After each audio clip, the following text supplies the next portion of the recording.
Hello, and thank you for joining me for this segment at Virtual Unite. My name is James Bonamico, and I'm a Senior Sales Engineer here at OneIdentity. So today we're going to talk about one of the newer custom destination drivers that's now available in Syslog-NG Premium Edition. This allows you to take logs that have been processed by Syslog-NG and send them via API to an Azure Sentinel workspace. So as you know, Syslog-NG is a universal enterprise log management solution designed from the bottom up for performance, scalability, and flexibility. It is truly the foundation of log management when it comes to being able to ingest nearly any type of log from any platform over any protocol, then parse, filter, process, and route them at unmatched speed and scale.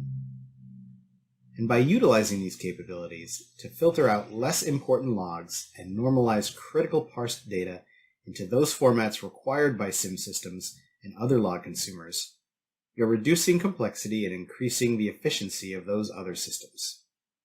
And ultimately, that results in the reduction of IT expenditure. So part of the value of Syslog-NG are all of the out-of-the-box connectivity options. The latest push has been to accommodate the explosive growth of cloud platforms. So we've implemented several new cloud connectors such as Google Stackdriver, Google PubSub, Microsoft Office 365, and of course Azure Sentinel. So what you see here is a very high-level architecture overview of Syslog-NG deployed in an environment. So on the left, you have your various log sources, such as cloud services, applications, security and network devices, of course servers. And they'll be sending logs in all different types of formats over various protocols like UDP, TCP, encrypted via TLS, into Syslog-NG. And in many cases, you want to have a Syslog-NG relay as the first ingest point. Now, if you have a relay installed at, say, every data center or a typical site, those relays are close to the sources. They can ingest reliably. They can serve as aggregators. They can pre-process those logs if necessary, pre-filter them, before sending them on to Syslog-NG server. And then that connection between the relay and server can be reliable as well as encrypted.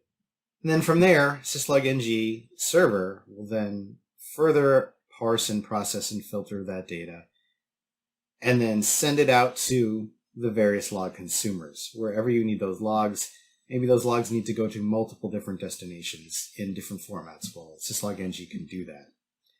So whether you're writing to file, writing into a database, Elastic, Kafka, Splunk, Hadoop, Google Cloud, and of course Azure Sentinel, those options and others are available to you.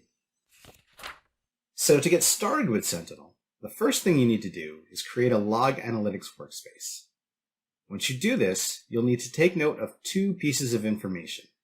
So that's the workspace ID and the primary key.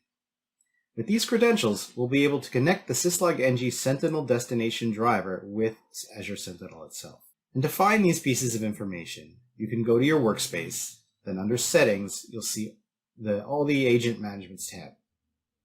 However, with Syslog-NG, we won't actually be needing Sentinel agents at all, since we'll be sending logs directly via the API. So that's one less thing you'll need to install and manage. But here's where the keys are listed and can be regenerated if need be. So with this information from Microsoft in hand, it's time to edit the Syslog-NG configuration file. So here you can see that the basic configuration is extremely simple. You just name the destination, declare the Sentinel destination driver, and then plug in the workspace ID and auth secret that you've obtained from Azure.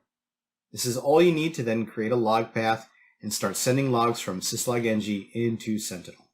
However, there are a few other options available if you'd like to customize the data or connection, and I'll go over some of them here. So first are the batching parameters, which are disabled by default. These all tell Syslog-NG when to fire off a post command to the Sentinel API. If not specified, we'll send each log message as it comes in. But for efficiency and speed, you can tune this behavior. You can set the total amount of data accumulated as the threshold. So for example, we'll send a bunch of messages in one go every, say, 5 megabytes. Or you can do the same when a certain number of lines are reached, like 10 or 100. Lastly, the batch timeout regulates when we'll send a batch after there's a break in the incoming stream, and the unsent data doesn't yet reach either of the other thresholds. So for example, 100 messages come in, but then there's no activity on the endpoint for a few minutes. We'll wait until the batch timeout to send any unsent messages, regardless if they fill a batch or not. So now for the actual data. So the fields parameter is the basic set of key-value pairs included in the payload by default. If not specified, this is what is sent, but again, you don't need to add this line if you're not changing it. So you can customize this to include or exclude any set of elements. So you can see we have a few pieces of information here. You can assign the macros however you like, but these are the defaults. And then syslog-ng also gives you the ability to override the body of the message itself. Again, here are the defaults, which simply take all the key value elements in the fields parameter and arrange them in a JSON data structure.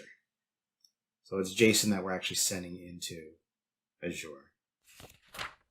And then here are some examples of the various ways you can customize this. You can add scopes, which in syslog-ng are predefined sets of structured data elements, which can be inherently part of the message, or information that's extracted by built-in or custom syslog-ng parsers. So you have full granular control over the data that is sent to Sentinel, even after filtering of the messages themselves. And then lastly, there's the log type parameter. So this is mandatory for the Sentinel API, and its default value is syslog_cl. So one thing to note about Sentinel log types is that there are two categories. The first are built-in, and then the second are external. So to differentiate these and prevent users from overloading the built-in type definitions, Sentinel will automatically apply the CL suffix to log events that originate from external sources. So this way it knows all events arriving via the API or custom log types. And then when you want to store messages of different log types that all connect to the same workspace ID, you can simply create multiple Sentinel destinations that have a common workspace ID, but different log type parameters. So now I'll show you the actual destination driver in action. So I'm going to switch over to my terminal running syslog-ng. So here it is. Normally syslog-ng runs as a service in the background, but here I have it in the foreground so you can see what it's doing.